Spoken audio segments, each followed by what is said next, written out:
দর্শক, এই মুহূর্তে আছি আমরা চট্টগ্রামের সিআরবিতে।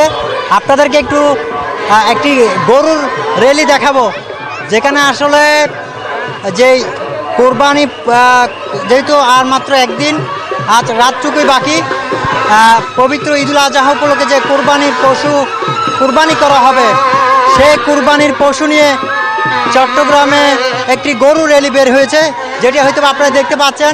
এখানে শত শত গরু নিয়ে এখানে তরুণ যারা রয়েছে তারা এখানে আসলে এই র্যালিতে অংশগ্রহণ করেছে। এবং একটু কথা বলতে চাই, ও ভাই গরু মারেন, আমাদের প্রতি বছর ট্রেডিশনাল, আমাদের খুব আনন্দ।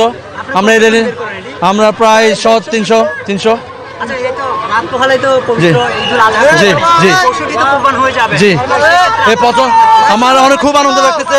প্রিয় বস্তু কোরবানি ভালো লাগছে। আমরা প্রতি বছর মধুবন গল্লি গরু পাগলা প্রতি বছর করে যাচ্ছি, এবং দীর্ঘ 4 প্রজন্ম, আমাদের প্রজন্ম, এর পরের প্রজন্ম যেন আমাদের মধুবন গল্লি একসাথে কি এইভাবে আয়োজন করে যাইতে পারে। এখানে প্রায় আমাদের সব মধুবন গল্লি, ব্যাটারি গল্লি, তারপর মসজিদ গল্লি সবগুলা মিলে আপনার প্রায় 200-250 গরু, মানে এই জায়গা অল্প জায়গার মধ্যে মিলন মেলা।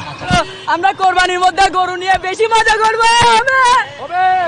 তো বলতে আমাদের মধ্যে নতুনত্ব বলতে হচ্ছে যে কি প্রত্যেক বছর ঈদ আসতেছে, প্রত্যেক বছর আমরা সবাই একসাথে হচ্ছি, একত্রিত হচ্ছি, এটাই আমাদের জন্য আনন্দ। একটু যদি বলতেন যে আঞ্চলিক ভাষায় যে আপনারা এই যে আঞ্চলিক ভাষায় একটু আপনারা দেখলাম যে গেঞ্জিতে লিখে, ও ভাই গরু মারার ভাই বেশি মারে ভাই, হাতে হইলে মারে, হাতে হন যাইতো না, হাতে হইলে মারি ওই দূর। অসংখ্য ধন্যবাদ। আসলে চট্টগ্রামে এই আঞ্চলিক ভাষায় অবাই গরু মারের এই ধরনের একটি আঞ্চলিক ভাষা তারা নিয়ে টি শার্টে লিখে রেখেছেন, এবং তারা রাস্তা জুড়ে কিন্তু ঢোল বাজিয়ে এই সিআরবিতে আসলে অংশগ্রহণ করেছেন। রাত পোহালেই পবিত্র কোরবান, সেই কোরবানে আসলে প্রিয় গরুটিকে আসলে কোরবানি করা হবে, এবং এই কোরবানির একদিন আগেই তারা এই গরুটি নিয়ে আসলে আনন্দ উল্লাস করছেন এবং র্যালি করছেন। তো চট্টগ্রামে এটি আসলে প্রতি বছরেই বের করা হয় চট্টগ্রামের সিআরবিতে।